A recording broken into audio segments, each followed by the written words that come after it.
Alrighty, here we go. We're live, guys. I don't know what to say. I'm honored. I'm blessed. There's a whole bunch of emotions running through me right now. We've finally got Mark on the podcast. Massive apologies to anybody who was waiting on the podcast on Monday. Hopefully, there are people waiting on the podcast. I'm hoping there's a few. Yeah, that would really That'd make be me great. That would make me feel great about things. Apologies to anybody if there was anybody waiting for it on Monday, and apologies for the week before. And for the week before, that was me. Few, unforeseen things happening with Mark, bit of gastro.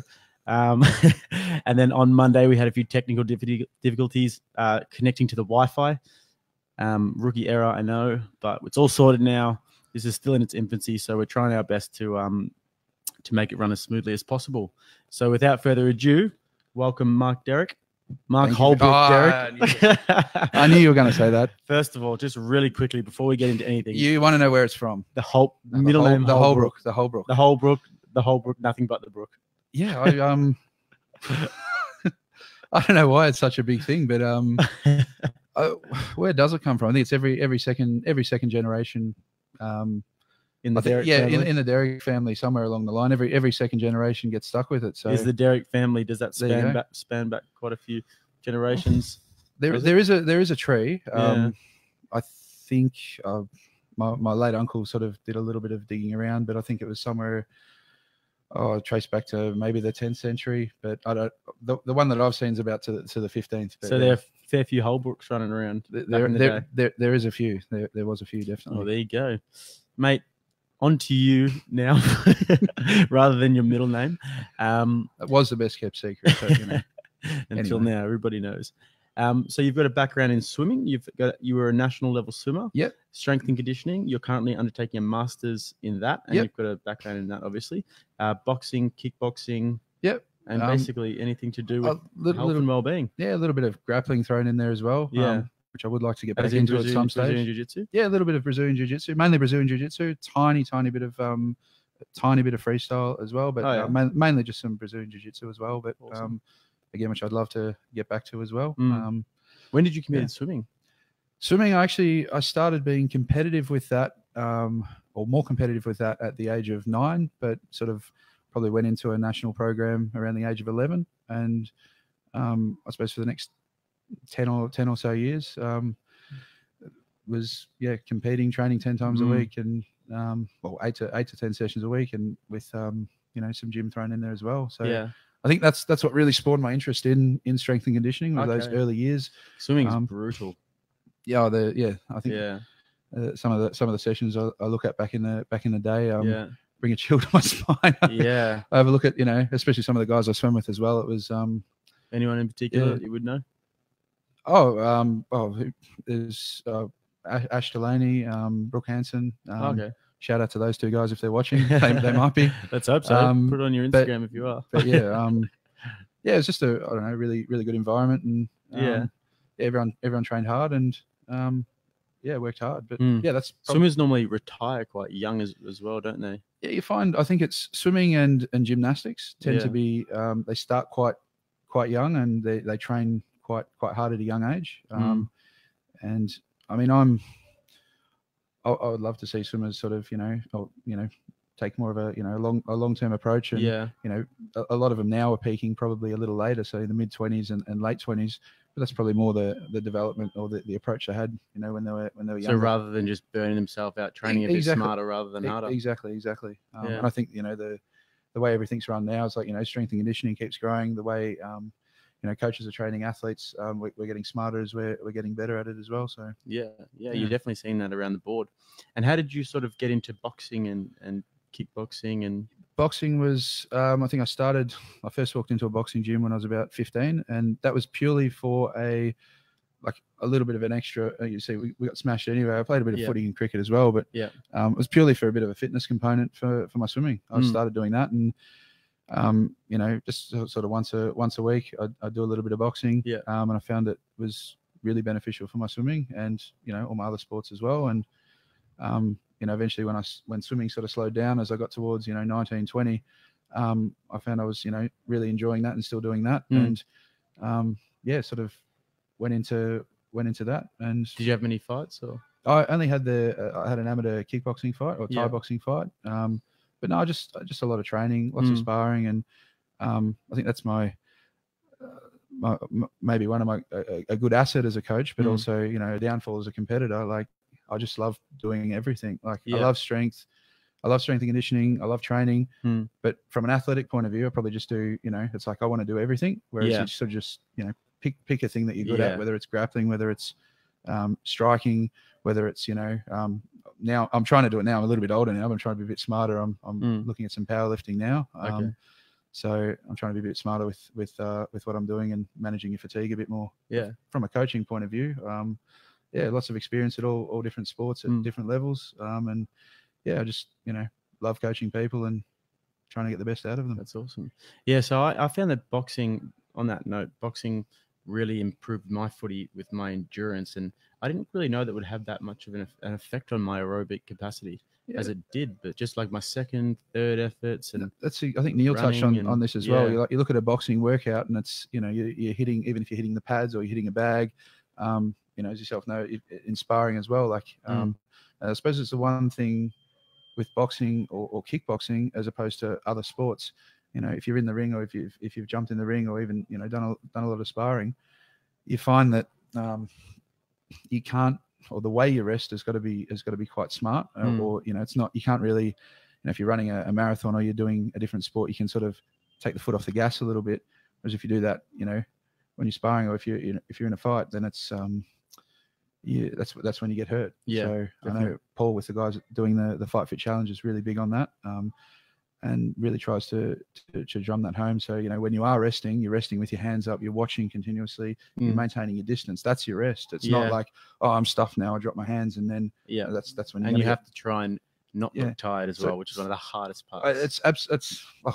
It's basically this is what I say to people: the fitter you get, the harder you work. Yeah. So you're always wondering, shit, am I getting fitter? Oh, sorry, it's not past 8 o'clock. I'm allowed to swear, am I? No, you're good, mate. Go for it. Bash really set the parameters for that last week. Yeah, I did think about that. Yeah. But you find that for a sport like football, you've got continual efforts that you've got to put in, and I don't know, maybe it just hardens you up a little bit. Like if you used to, getting hit and getting back up, keep your hands up and moving forward. Part of things, like you don't quite realize how far you can go.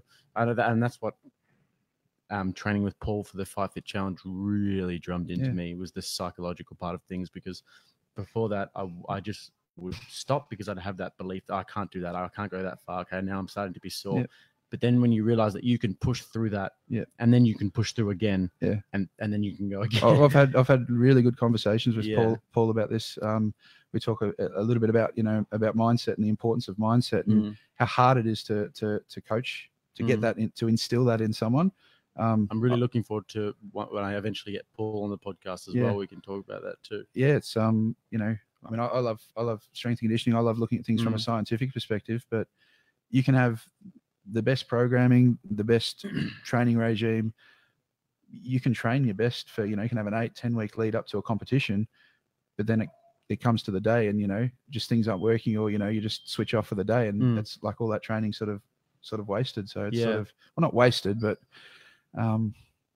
you're not able to fully implement that training. Absolutely. And I think that's, I suppose, more the art of that. Was one of the things that I was most worried about when I was doing the FightFit challenge, was when I get up there, I've watched a bunch of the other FightFit challenges on YouTube, and I was like, oh, will I be able to sort of display my talents? Like I see some of these guys displaying their skills, or some of these guys not displaying their skills. It is a fantastic night though. It's like, it's I personally think it's some of the most entertaining fights that you'll see, even better than some of the local shows. And I suppose not always the most skillful, but it's just I've been to a few at the Melbourne Pavilion. That was definitely the best, if I have to say so myself. Oh, absolutely! Like two guys getting in there and just going hammer and tong, and then they give each other a hug after or whatnot, and leave it all in the ring. And absolutely, you got nothing but respect for the guys. Yeah, and that's what you say to them. It's 3 2-minute rounds. And again, most of them, they just go in there hammer and tong, and after about 90 seconds.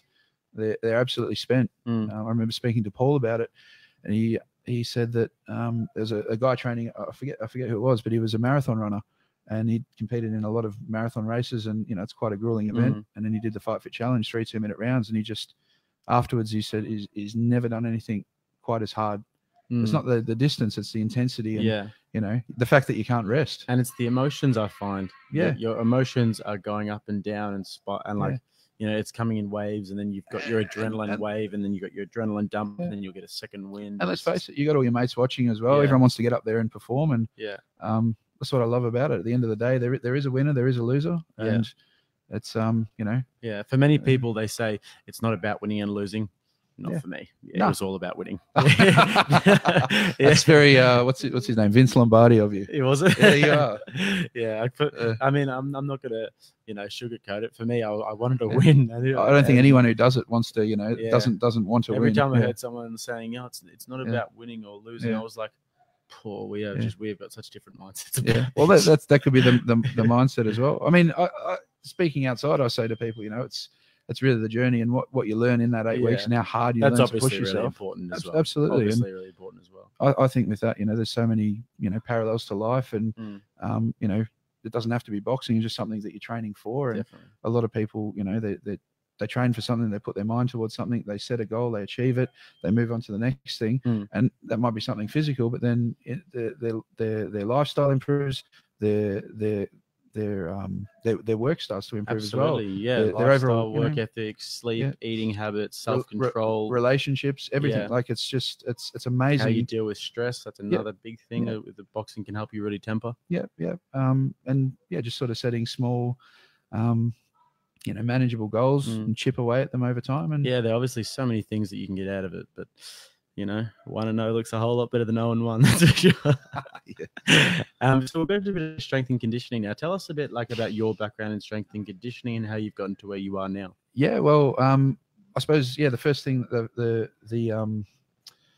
I suppose my first time that I thought that I'd really want to get into that was when I was quite young.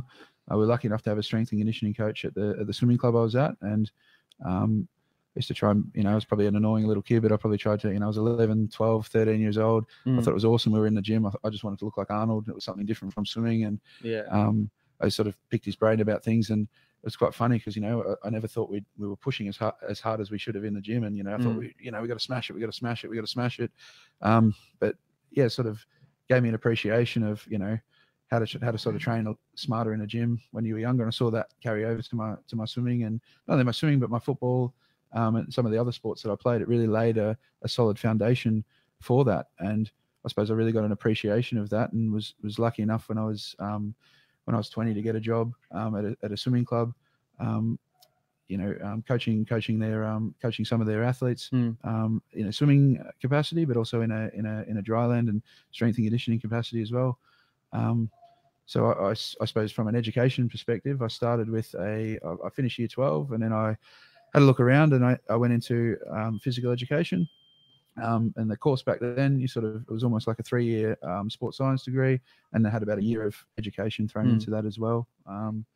And I was lucky enough, sort of second year into that, I got that coaching role, and then I took a little while to sort of finish that course. I just sort of probably gained a lot more experience coaching, and then did my course very part-time. And then just took a more active role in coaching, developing younger swimmers. And had a few clients that would come to see me on the outside as well. Awesome. And then you got how long have you been at FightFit now? FightFit now, I'm trying to think. I've only been here for 2 years now. Okay. But I've known Bash and Paul for. Actually, I first met Paul back in, I think it was 2005. I was a lifeguard at the pool, and the school. I actually do a little bit of part-time work at Frank Dando Sports Academy as well. Just on Monday and Wednesdays. So I used to lifeguard at the Monash Aquatic and Recreation Centre, and I used to see this strange group coming in at 12 o'clock, and I used to love it. They used to smash the boys with physical fitness, and they'd be doing a bunch of swimming drills, and I'd see them running and doing everything, and I'm looking at it like, this is really good stuff, and I'd use I'll be looking at them. I'll be looking at these kids just pushing through. And so, just for those who might not know, Frank Dando's Martial Arts Academy is where Paul Fifield, who is the co-owner of FightFit, is a teacher. Yes. He says he's a maths teacher. He is. he is. If I had him, is one of the best maths teachers. I know I'm very biased, but it's he's a phenomenal maths teacher and English teacher. Funny. He used to tell us that he was a maths. He is obviously a maths teacher. But he always used to bring that up in the during the FightFit challenge, and then get like simple equations wrong. Yeah. I think that was just deliberate. Yeah, I think so too. Trying to throw us off. Yeah, but so those boys, a lot of them might have had sort of maybe slightly troubled backgrounds as well, and they not really fitting into the mainstream systems that is, your private schools or public schools, so they're looking for a more alternative way to do it. And that's it. So some discipline as well, and they go to guys like Paul Fifield, and I think Brendo, another coach here, was a part of that as well. Sam Battaglia, and Ziad, who helps run some of the courses down here as well.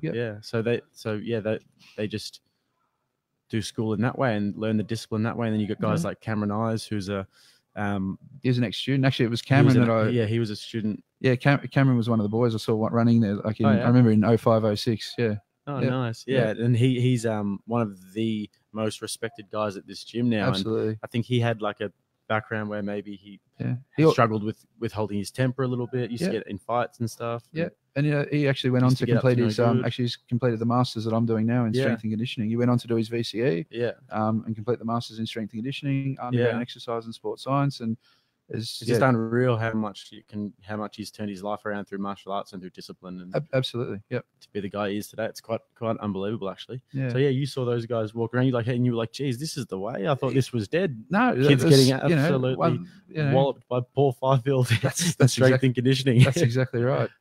So sort of, I suppose over a number of years, I actually ended up doing a little bit of coaching with Paul's daughter Sally. So I remember her when she was 13 or 14. I used to take a little bit of dry land for them.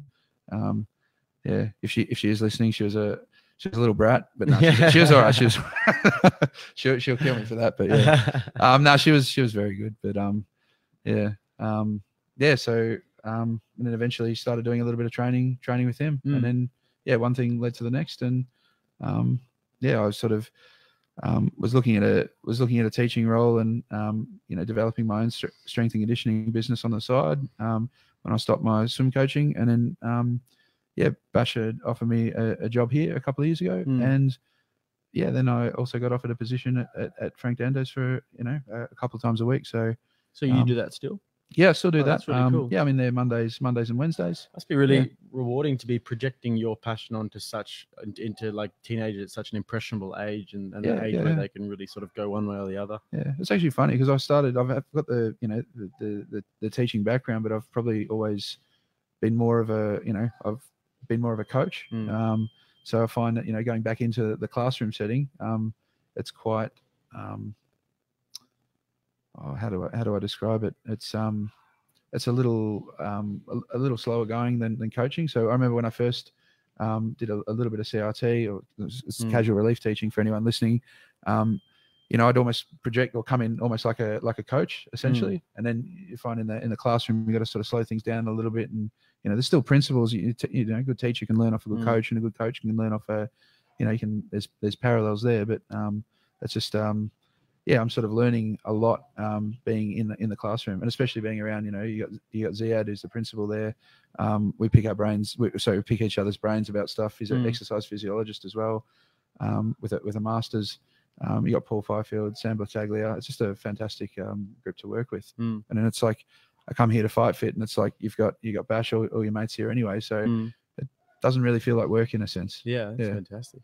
Yeah. That's awesome. And do you do like just the physical education side? You don't jump in the maths class with Paul? I say that he don't get simple equations wrong, by that I mean that when we'd be doing the burpees, we'd all be counting in our heads, and we'd get to 100, and he'd be telling us it was 80, and and I'm delirious, but I'm not that delirious. Exactly. And one of you will try and correct him, and you'll go, "Oh, sorry." And you'll be back I am a maths teacher. You'll be back to 1. Yeah. Sorry, I didn't realize. Yeah. Sorry, I didn't realize. Yeah. 1. I think if Eddie Dalek's listening, he did that once at training with Paul, and I think Paul made everyone go through about I can't even remember. It's a ridiculous amount. Yeah. It's ingrained into everyone's memory. So I bet it is. That 300 burpees that I did one session is really ingrained in my memory. Yep. Absolutely nowhere. So tell us a bit about the program that you've done at FightFit for the FightFit Games? Yep. So basically, the FightFit Games this time is divided into two components. You got the strength component and then the conditioning component. So I've sort of focused more on the strength component. So for the purposes of this games, we're looking at like testing your squat, your bench press, and a deadlift, similar to what you'd see in a powerlifting meet. So I've looked at first of all, you got to take into account the level of everyone doing it. So you can't expect that everyone's a powerlifter going into it. So you look at everyone and you just sort of set a basic progression for so that they're able to PB a squat, a bench press, and a deadlift come 8 weeks later. So all I've done really for a program is design a spreadsheet, and I basically have them working or building their strength through multiple sets of fives. For the program, they usually do a couple more sets of bench press each week because I find that that's less fatiguing than say a deadlift or a squat. So for the main bulk of the program, for their main bench pressing sessions, they might be hitting 4 sets of 5. Their squats, they might be hitting 3 sets of 5. And for their deadlifts, they might only be hitting 2 sets of 5. And each week, the weight sort of progresses up a little bit there. So at the end of the 8 weeks, they should be able to hit whatever their tested max was at the start. And usually that's a technical max, so not an all-out max. So if someone hasn't, they're not, they haven't done a lot of squatting or a lot of deadlifting or a lot of bench pressing, you sort of have a look at, and they're interested in competing in 8 weeks. You sort of look at how they're moving and give them a safe weight that they can, lift once, where you can start to see a little bit of a technical breakdown. And that's usually where you'd start them. Do you enjoy that part? Is watching people's progression, seeing where people start, absolutely, and where they can go, absolutely, and how the effect it has on them? I always say to people that no one realizes how strong they can get until they actually start training progressively like that. And a lot of people, they know strength's very important, but and there's lots of carryovers to other sports as well, but they don't realize how strong they can get. And when I say things like, I think Neil pointed out a couple of weeks ago, he's like, a good strength or some good strength standards are, being able to deadlift 2 to slightly 2.25 times your body weight, being able to squat 1.75 to twice your body weight, bench press 1.25 up to 1.5 times your body weight. Yeah, I was thinking about that. No, I can get out. I mean, a couple of 80. I haven't tried 90 because I don't have anyone didn't have anyone to spot me. Yeah. But and I'm about 85 kilos. Yeah. So I should be looking at 120 sort of thing. Yeah, absolutely. But in order to get there, so a lot of people, it's hard to see. It's like before you started boxing. I remember thinking about the first time you threw a punch. I actually have a funny story about the first time I got into boxing. It was actually at the swimming club. We had a floor to ceiling ball. Oh yeah. I thought, I was a strong kid. I'm going to absolutely smash this. I walked up to it, hit it as hard as I possibly could. The thing's come back, smacked me in the chin, and I'm looking at the roof. It was very funny. I remember I think it was 12 or 13 or whatever. I wish I saw that. But I don't know if there's cameras back then. But it's more about I sort of say this. Everyone always loves to express their strength. No one ever loves to build their strength. Everyone, and by that I mean everyone wants to go in and you want to get stronger, go in and lift as heavy as you possibly can each time. And in most cases, not all cases, like at really top levels, that's that might be part of the program, that they might have to lift some heavy singles or whatnot as part of the program. But for the majority of people, whether you're an athlete, whether you're just recreationally training, and you want to get in there and build some strength, you shouldn't be trying to max out every session. You should be having something that's progressive over time. People say, well, how do you build strength? The general rule is, 3 to 5 sets of 4 to 6 reps that you progress over time. Generally, if people start training with me, I might start them with some higher rep ranges and different exercise variations. So someone, mightn't be ready to do a back squat, for instance. I know that, the strength measure is I want to try and get this person to squat twice their body weight. They mightn't be ready to put a barbell on their back yet. So, there might be different variations, whether it be a goblet squat, with a band around their, or just below their knees or just above their knees, a wall squat, something very simple, something very simple for them to do. And they might think, I just want to get in and smash it. But as long as, you progress, whether you're progressing the volume, whether you're progressing the volume, so the number of repetitions, whether you're progressing the intensity, so the weight that you're lifting, or whether you're going from one exercise progression to the next. So I usually start people off if on like a goblet squat for a barbell back squat, and then gradually as they progress up, and I think that they're ready to put a barbell on the back, then I cue them under a bar, and then we slowly build up from there. And so it's about reaching the goal, but not necessarily getting in, burning yourself out, hurting yourself, injuring yourself. It takes time. Like I remember, I'll give a shout out to my partner Leanne. She's been training for a little over 2 years now. And people don't believe me when I say she couldn't bench, or she couldn't press a barbell off her chest when she started. Oh, really? Wow. So she's a competitive powerlifter now. Her best lift she hit the other week in training was an 82.5 kilo bench press. But that's taken 2 and a bit years to build up, and credit to her as well. She's just literally stuck to the program and just continued to make progress. So it's more about there's a really good quote from one of my favorite coaches, but he sort of talks a lot about not going in there just giving a huge effort for that one session. Like everyone wants to go in and just kill their workout, or go in and smash it. No one wants to do a punch the clock workout where they're in, they're out, but they come back and do that, repetitively, day in, day out, regardless of how they're feeling.